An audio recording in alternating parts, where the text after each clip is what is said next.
Olá, veja os destaques de hoje do Assembleia em Foco, segunda edição. A partir de hoje, a vacina contra a poliomielite vai ser injetável em todo o país. Iniciada a semana de conscientização sobre a doação de órgãos no Maranhão. Educadores e gestores estaduais debateram em São Luís formas de melhorar a educação no Maranhão. E veja ainda, uma exposição de Marçal Ataíde homenageia uma obra de Ferreira Goulart, inspirada numa fotografia tirada em São Luís em 1937. O Assembleia em Foco, segunda edição, está começando.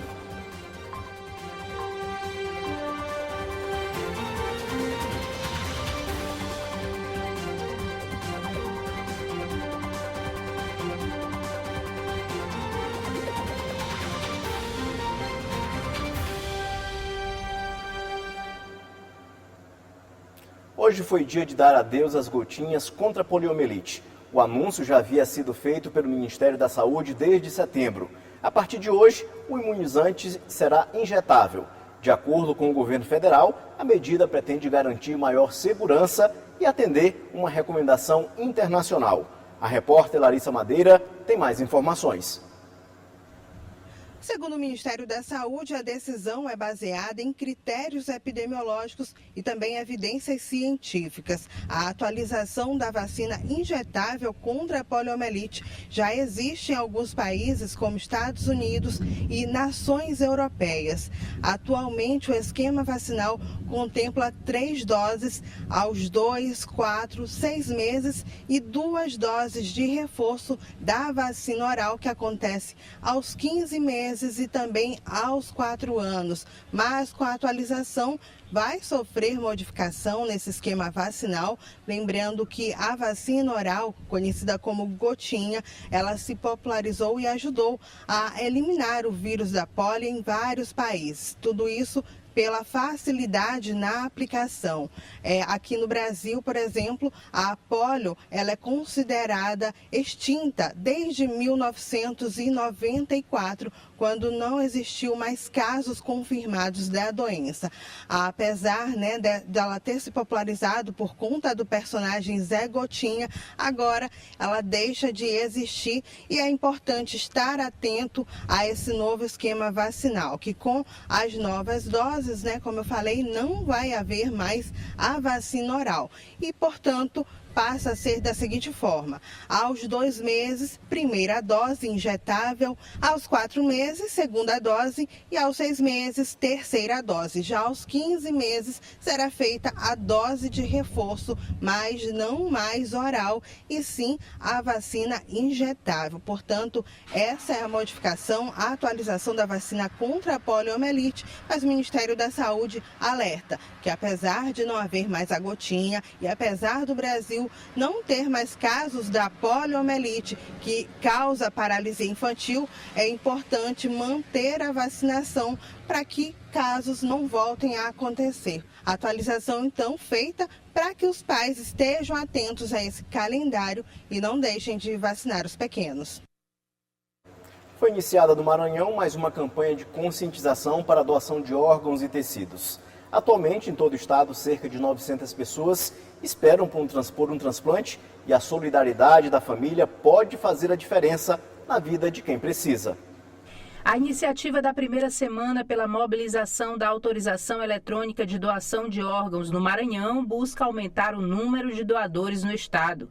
Em parceria com o Colégio Notarial do Brasil, a Corregedoria Geral do Fórum Extrajudicial e a Secretaria de Estado da Saúde, a campanha aborda um novo recurso, a autorização eletrônica de doação de órgãos mais ágil e segura. Aqui no Maranhão, cerca de 900 pessoas estão na fila de espera por transplantes de órgãos e tecidos. Desse total, 238 aguardam por um rim, 4 por um fígado e 662 pessoas estão aguardando por transplante de córnea. Com autorização eletrônica de doação de órgãos, o processo pode ser mais rápido e seguro, permitindo que, ao falecer, o desejo do doador registrado digitalmente seja consultado por profissionais de saúde através do CPF.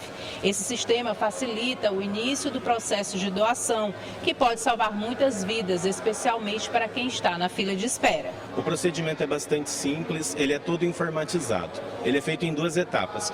Primeiramente, o interessado em fazer o cadastramento como doador de órgãos, ele deve fazer a emissão do certificado digital notarizado, um certificado digital gratuito emitido pelos tabelionatos de notas e com validade em todo o país. De posse do certificado, ele irá preencher um cadastro bastante rápido, informando os dados pessoais e quais órgãos ele deseja ser doador. E, em seguida, ele direcionará essa demanda para um cartório e o cartório convidará essa pessoa para uma videoconferência. As atividades da semana de mobilização seguirão até sábado, com ações especiais no Fórum, no Hospital Carlos Macieira e no Hemomar, além de um evento no Shopping da Ilha, em São Luís. Todas as ações são voltadas para promover o debate sobre a doação de órgãos e sensibilizar a população sobre o impacto desse gesto de solidariedade que salva muitas vidas. Como ainda existe bastante tabu, né? Não é uma coisa com naturalidade, a gente não costuma falar de transplante porque fala de morte, a gente tem que fazer essas campanhas para que as pessoas realmente parem a pensar sobre isso, né? A gente fala porque assim, na hora da entrevista familiar, muitas famílias ficam indecisas sem saber qual é a opinião do familiar. Então, se ele vida, manifesta, torna muito mais fácil essa decisão na hora dessa dor imensa de perder esse ente querido. Aldeon estava no fórum para uma audiência, mas viu a campanha e resolveu ser doador. Vou ser doador porque é muito importante. Eu fui motivado por vontade própria, por amor ao próximo. Porque se todos tivessem consciência de fazer a mesma coisa, o mundo seria melhor, porque a vida tem que continuar. A gente tem que doar o nosso coração, o nosso amor ao nosso próximo, gente, é muito importante. Ainda que o desejo de doar seja manifestado digitalmente, a autorização final permanece nas mãos da família, um ponto de debate que a campanha também busca esclarecer. Divulgar, conversar a respeito, trazer à baila um tema que é tão sensível, que é algo que é tão importante, que é a questão da doação de órgãos. Essa autorização, ela é sem dúvida de grande relevância, mas a nossa legislação ainda que vigora é no sentido de que a última palavra é do familiar. Então é importante que possamos falar a respeito disso, é importante que a sociedade discuta a respeito desse ato que é tão solidário, que é a doação de órgãos. Um mutirão de cirurgias oftalmológicas beneficiou 140 pacientes por meio do programa Cirurgias Aqui a Fila Anda do Governo do Estado. Cirurgias de catarata e pterígio foram realizadas em São Luís, na cidade de Pedreiras. Foi a primeira ação do mutirão de cirurgias para as comunidades quilombolas. Realizado pela Secretaria de Estado da Saúde, o mutirão de cirurgias oftalmológicas faz parte do programa Cirurgias Aqui a Fila Anda. O mutirão beneficiou aproximadamente 140 pacientes de 6 municípios. O deslocamento dessas pessoas para realizar os procedimentos, porque os procedimentos serão realizados tanto aqui no Hospital Dr. Carlos Macieira, em São Luís, quanto no Hospital Regional de Pedreiras. Então, esses deslocamentos serão realizados por meio dos municípios, né? Os municípios recebem essa atribuição de deslocar os seus pacientes para essas cidades onde serão realizados os procedimentos por meio do tratamento fora do domicílio, o TFD. Em São Luís, os atendimentos foram realizados no Hospital Dr. Carlos Macieira, beneficiando pacientes dos municípios de Alcântara, Anajatuba, Pedro do Rosário e Serrano do Maranhão. Já os pacientes de Lima Campos e Peritoró foram atendidos no Hospital Regional de Pedreiras. Nesta etapa, foram realizadas aproximadamente 80 cirurgias de catarata e 20 de pterígio. Através das avaliações oftalmológicas desses pacientes com procedimentos de pterígio e catarata, e que se dará seguimento em outras especialidades cirúrgicas. Esse processo ele vai ser contínuo até que nós atendemos uma população do estado que, de certa forma, tem dificuldade de acessar os serviços de saúde, e essa facilitação faz com que nós melhoremos a qualidade de vida dessas populações em seus territórios. Veja no próximo bloco, educadores e gestores estaduais debateram em São Luís formas de melhorar a educação no Maranhão. E veja também, uma exposição de Marçal Ataíde homenageia uma obra de Ferreira Goulart, inspirada numa fotografia de São Luís, registrada em 1937. A gente volta já.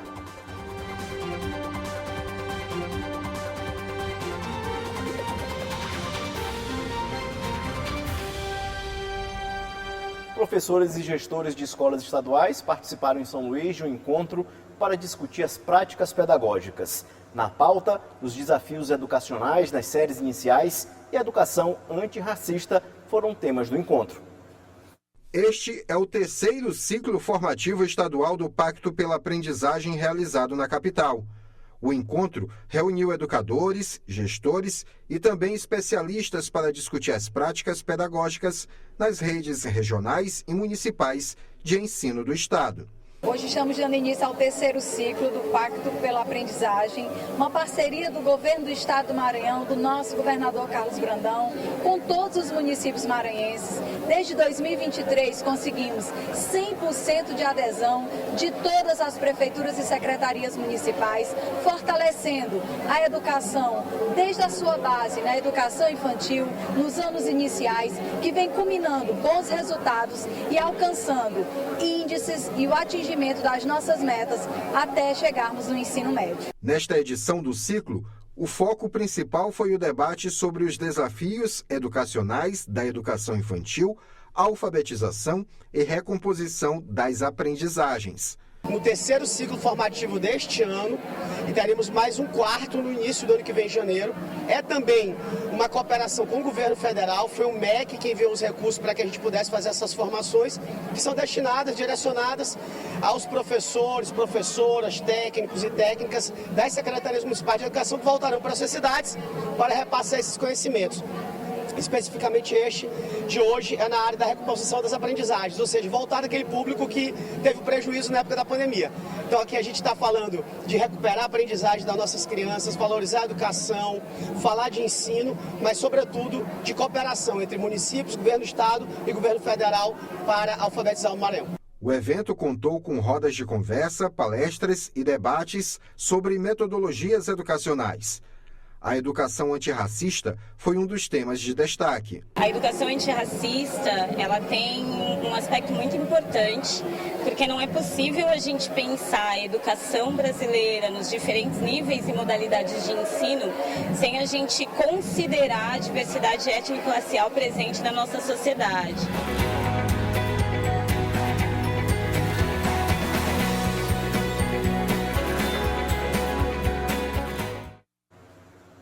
A partir de amanhã será reaberto o cadastro eleitoral para alistamento, transferência e regularização.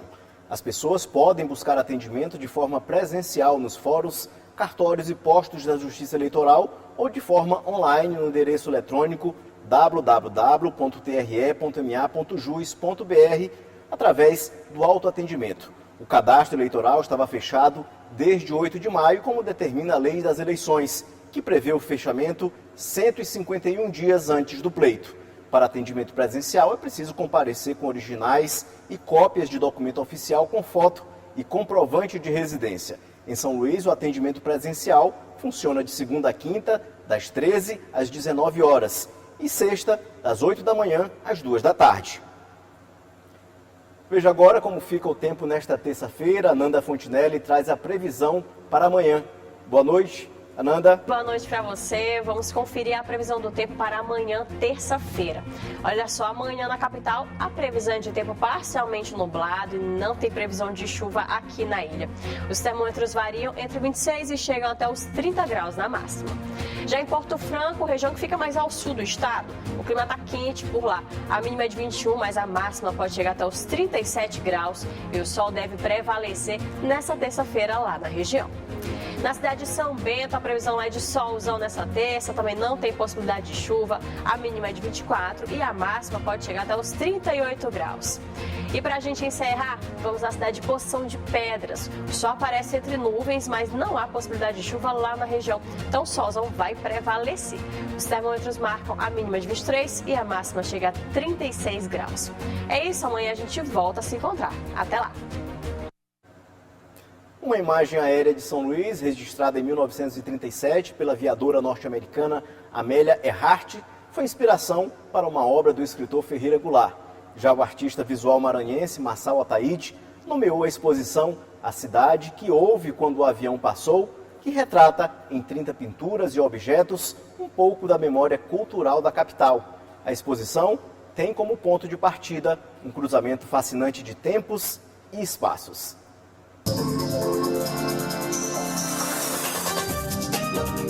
Patrícia decidiu visitar a Galeria Trapiche na capital para explorar de perto a exposição A Cidade que Houve Quando o Avião Passou. despertando ainda mais a sua curiosidade sobre a conexão entre história e arte. Ela ficou encantada com o que viu.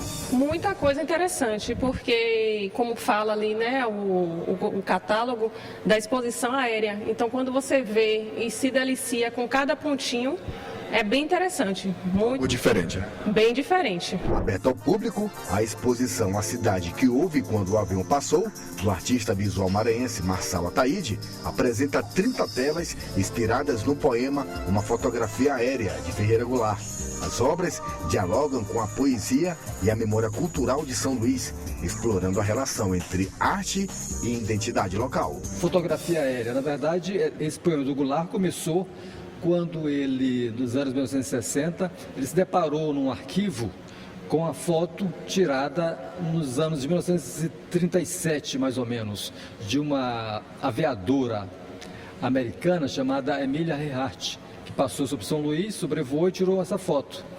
E o Goulart, ele tinha certeza que ele estava, naquele momento, em algum lugar aqui em São Luís, no centro. Um horário de umas 3 horas da tarde, que o avião passou e tirou a foto, né? A Amelia tirou a foto.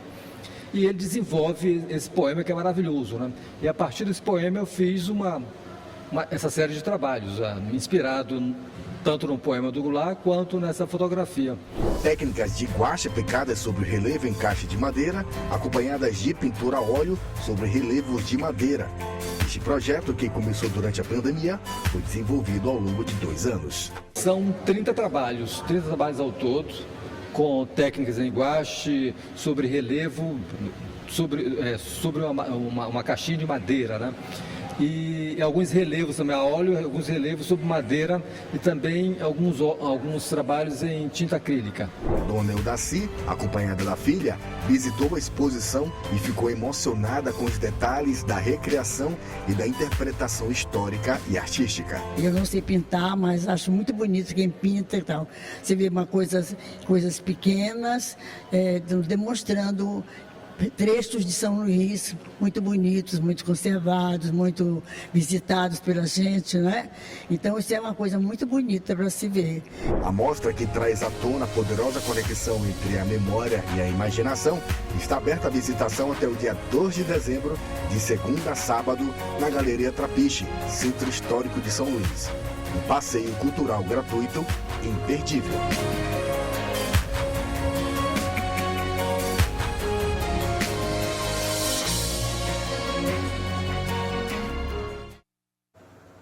O Assembleia em Foco, segunda edição, fica por aqui. Para você, uma boa noite. E a gente se encontra amanhã.